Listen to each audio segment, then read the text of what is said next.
Across multiple interviews, co-creator of Saturday Night Live, Lorne Michaels, has said that people's favorite SNL cast is usually the one on when they were in high school.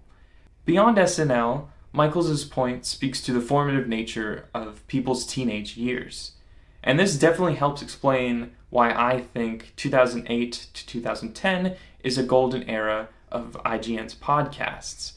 But there's more to it than timing alone.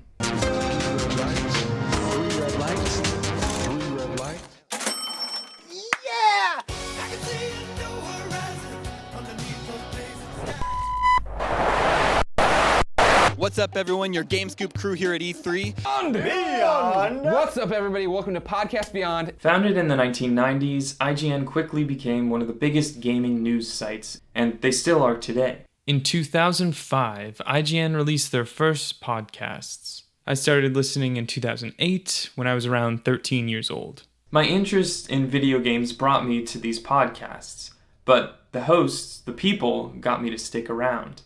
As a teenager, I didn't know what I wanted to do, but I knew I liked video games.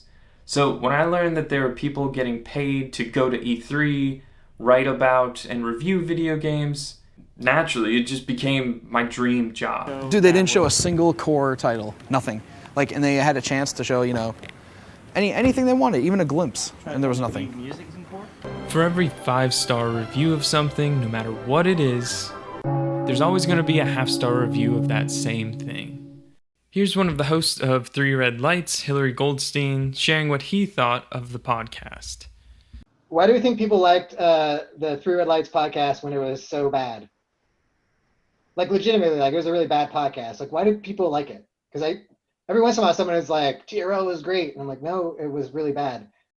When I listen to the IGN editors talk about video games and goof off every week, it entertained and inspired me. I was a high school freshman who hated high school, but IGN's podcast gave me something to look forward to each week. Most of the IGN podcasts I listened to were discussions about that week's news as it pertained to each of the 3 main consoles.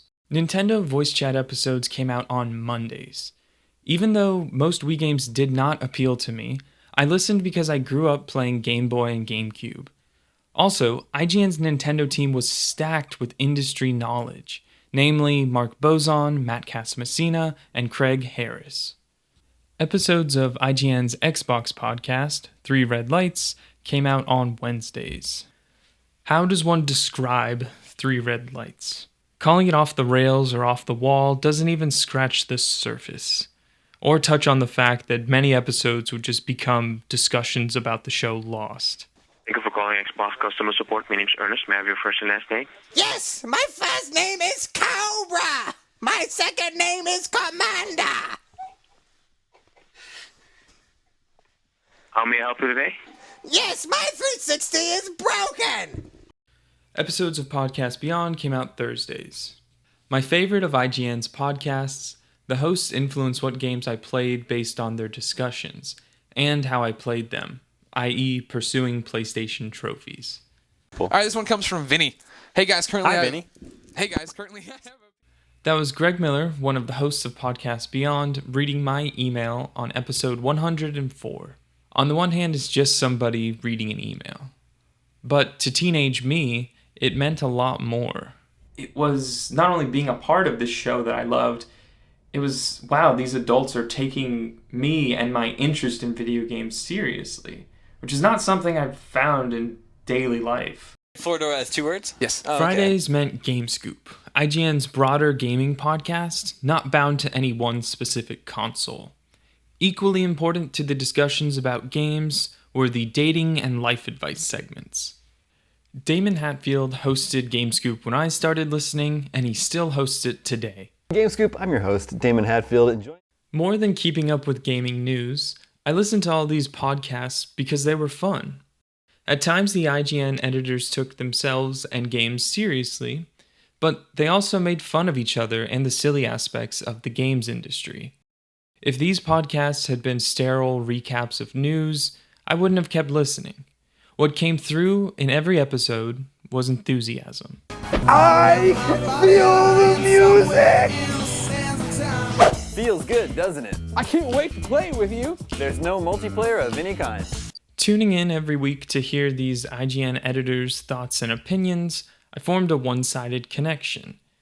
Initially, I was going to preface that by saying something along the lines of, "This may sound strange, but it's not." Here's an excerpt from a video with Dr. Gail Stever, a researcher in media psychology. We as human beings, from the time we're born, are sort of metaphorically hardwired to be attracted to the familiar faces and voices of other people.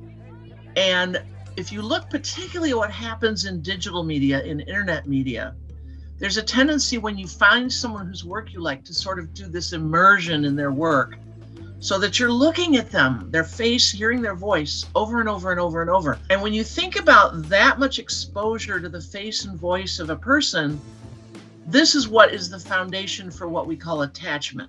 I listened to IGN's podcasts on and off throughout the rest of high school. But for a couple years there, they were a constant source of entertainment and inspiration that helped make high school bearable.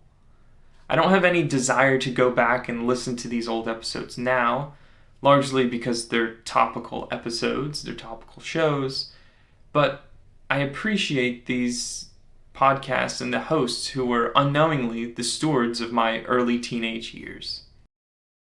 If you want to see more videos like this, please subscribe. My name's Vinny. Thank you for watching.